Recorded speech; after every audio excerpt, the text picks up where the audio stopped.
សំឡេងត្រលើកឡើងប្រគំសំនឹងសម្ដីច្រៀង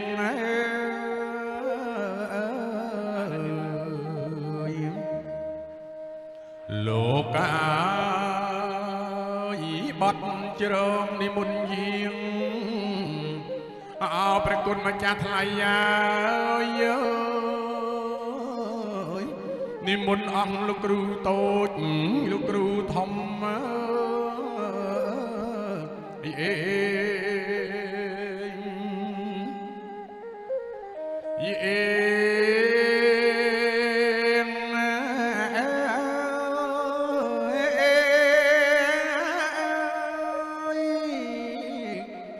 មយាងព្រះបារមីសម្ដេចព្រះមេតបព្រះគុណណា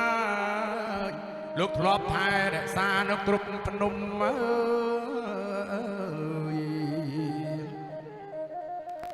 លោកកាយសូមយាងអស់ទេវតារក្សាព្រះភូមិ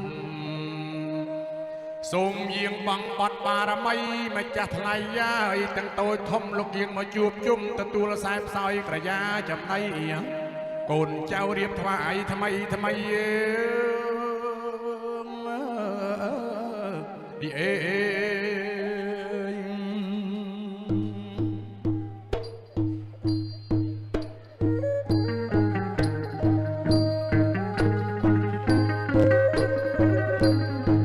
សូមនិមន្តយាងមកជំទាវស្រីខ្មៅសូមនិមន្តយាងមកជំទាវស្រីខ្មៅនិមន្តយាងទៅបាក់ស្មៅហើយពេញវាលយនិមន្តយាងទៅកែវហើយបាក់ស្មៅហើយពេញវាលបាក់ទាំងគុំព្រឹកហើយរិចគុំព្រៀលបាំងទាំងគុំព្រឹកថ្លៃហើយរិចគុំព្រៀលដាក់ស្មៅពេញវាលស្នាដៃសម្ដេចព្រះគ្រូបាំងស្មៅពេញវាលកែវហើយស្នាដៃនៃសម្ដេចព្រះគ្រូនិមន្តយាងមកហើយបញ្ចុះក្រយាចុះនិមន្តយាងមកខ្សែផ្សោយក្រយារួចហើយកាលណាប្រទានពរជ័យរួចហើយកាលណា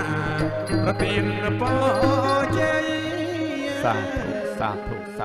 អរគុណកូន